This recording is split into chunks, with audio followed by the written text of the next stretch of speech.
Saludos. Para dar inicio al curso de estructura de datos, tal como se había propuesto en la clase anterior, vamos a iniciar con una introducción a la algoritmia, tema que se debe haber tratado previamente en otros cursos, pero que necesitamos reforzar para poder proseguir con nuestros temas fundamentales o que forman parte del programa formal del estudio de las estructuras de datos.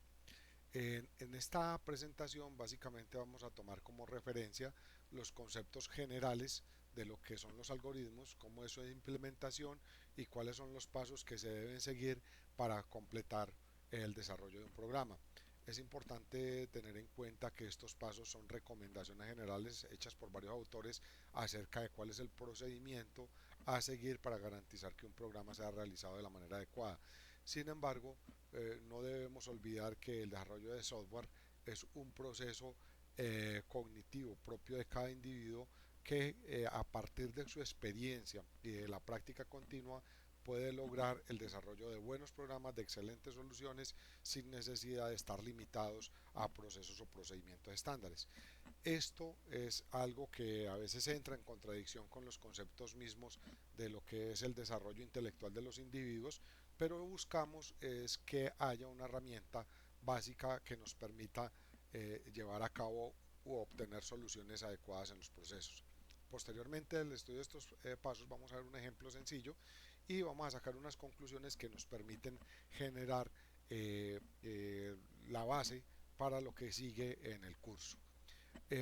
Aquí en la diapositiva lo que ustedes observan es un ejemplo tomado del internet en donde se ve básicamente la composición de un algoritmo, en donde ustedes ven lo que más adelante vamos a llamar un diagrama de flujo en el cual simplemente se utilizan unas simbologías estándares, inclusive la ISO, que es la International Standard Organization, ha establecido cada uno de estos símbolos con sus funciones dentro del proceso de desarrollo de un programa. Algunos elementos que aquí son relevantes son, por ejemplo, el concepto de asignación, que en muchas oportunidades lo vamos a ver como un símbolo igual, la utilización de operaciones numéricas, operaciones matemáticas que son normales dentro de nuestro conocimiento previo y unos resultados que puedan generalmente darse a través de un elemento de salida. En este caso el símbolo que se utiliza para salida es un elemento impreso, no necesariamente una pantalla, sino que aquí en este caso el que ha hecho este ejemplo utilizó una impresora o el símbolo que muestra un elemento impreso en vez de una pantalla para mostrar el resultado de la operación así dada. De igual manera, en la primera parte, el primer bloque pertenece a un teclado, es decir, es ingresado desde una consola y las operaciones que se ejecutan internamente en cada una de las instrucciones individuales que da allí. Algo que es importante también aquí tener en cuenta es qué es la definición de un algoritmo. Habíamos dicho en la clase anterior también que estaba fundamentada en una teoría muchas veces dada por el gran matemático Al-Khwarizmi, quien crea unos conceptos básicos para que se desarrolle o se encuentre solución a un problema. De esta definición que ustedes encuentran acá, para no leerla completa, es importante tener en cuenta como conjunto de instrucciones o reglas definidas y no ambiguas, ordenadas y finitas. Es decir, un algoritmo es práctico siempre y cuando tenga una finalización. No existen algoritmos infinitos ni elementos que nos pongan a hacer ciclos continuos dentro de la operación que estamos haciendo dentro del programa que vamos a ejecutar. Esto sirve para qué? Solucionar un problema, realizar un cómputo, procesar datos y llevar a cabo otras tareas o actividades. De esta manera podemos decir también que el desarrollo de algoritmos va acompañado en muchas ocasiones de el trabajo mismo de la persona, el conocimiento, sus experiencias, su genialidad, por decirlo así, para resolver problemas inclusive personales. Los pasos que vamos a seguir para el desarrollo de un algoritmo, vamos a tomar como referencia estos 5 primeros en el día de hoy para el problema que vamos a hacer. Es el más importante de todos, de acuerdo con muchos autores y por experiencia propia, es entender el problema. Cuando usted entiende el problema, usted está ya dentro de un proceso normal para resolverlo. Es decir, si usted no entiende el problema, no podrá llegar a una solución exacta de él. Esto se ve muy claramente cuando usted está tratando de resolver, por ejemplo, un examen o un quiz dentro de sus clases normales de matemáticas. Si usted trata de resolverlo sin entender qué es lo que le están preguntando básicamente y en resumidas cuentas estás perdiendo tiempo. Lo primero es entender el problema, para lo cual usted debe escribir, leer y volver a escribir lo que usted entiende del problema. Para nuestro caso, entender el problema es que si el problema se enuncia, debemos redactar qué es lo que entendemos de ese problema, qué es lo que ese problema pretende que hagamos. Esa redacción forma parte, al fin de cuentas, de la documentación misma de la solución que estamos dando. Posteriormente, es importante tener en cuenta que todo problema, todo proceso y todo elemento que usted quiera resolver lo podemos simplificar en datos de entrada, un proceso que se debe hacer allí y unos datos de salida. Generalmente puede encontrar si el problema es de índole matemático e inclusive otros problemas también de índole social lo presentan, hay constantes que no pueden sufrir modificaciones dentro del proceso, generalmente constantes numéricas. Las variables de entrada, que son las que van a ser procesadas para obtener una salida, pueden tener diferentes formas.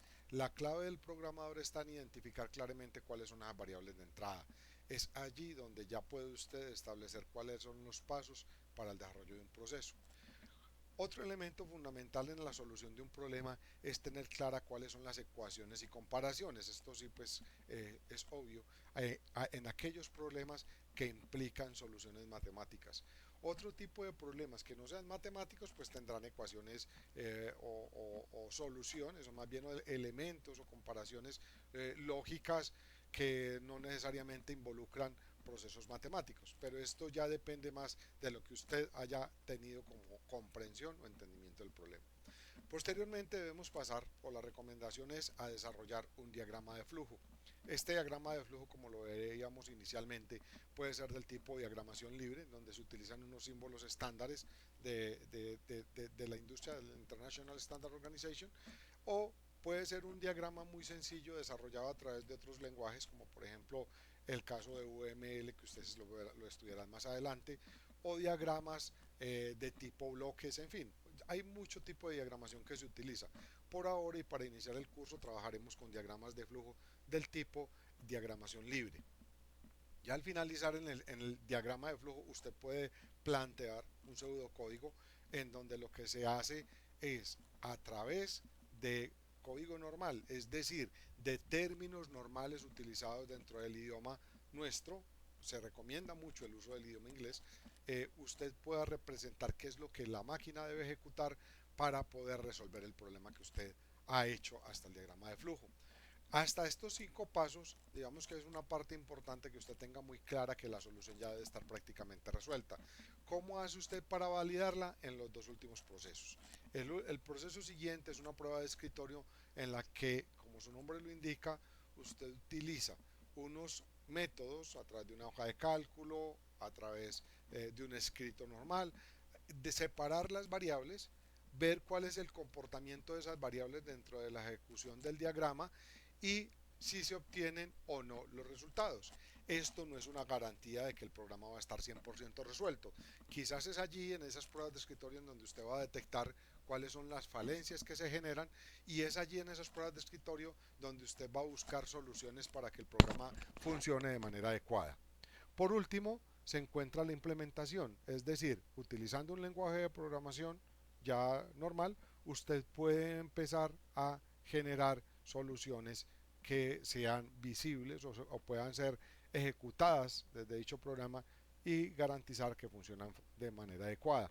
Para nuestro caso vamos a utilizar inicialmente el C# como lenguaje de programación, lo que no es necesariamente un lenguaje de programación obligatorio, pues la idea, como se mencionaba también en la clase, es que este método se aplique a cualquier lenguaje de programación que ustedes utilicen.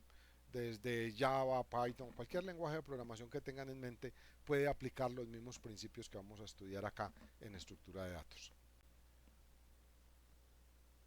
Bueno, el programa propuesto en el que se pretende calcular el área de la figura debe ser evaluado y lo vamos a analizar en una segunda presentación, en un segundo video que forma parte de esta primera etapa del curso. Sin embargo, antes de pasar a hacerlo, debemos sacar unas conclusiones importantes hasta el momento. La primera es que la práctica de algoritmos es una base para el desarrollo de software. Es necesario entender lo que son los algoritmos, lo que es su filosofía, para poder desarrollar software práctico y que sea eficiente de alguna manera. Los procesos son propios, lo decíamos anteriormente, se recomienda estandarizarlos para facilitar esta solución, y algo que es fundamental es documentarlos de tal manera que en un futuro sean utilizados como herramienta para garantizar la solución de problemas similares e inclusive para poder modificar el mismo programa que se ha desarrollado inicialmente. La documentación es fundamental, requiere de experiencia, requiere de práctica continua y nos facilitará en un amplio rango de oportunidades el desarrollo de nuevos programas. Por tal razón, nos vemos entonces en el próximo video resolviendo el problema propuesto. Gracias.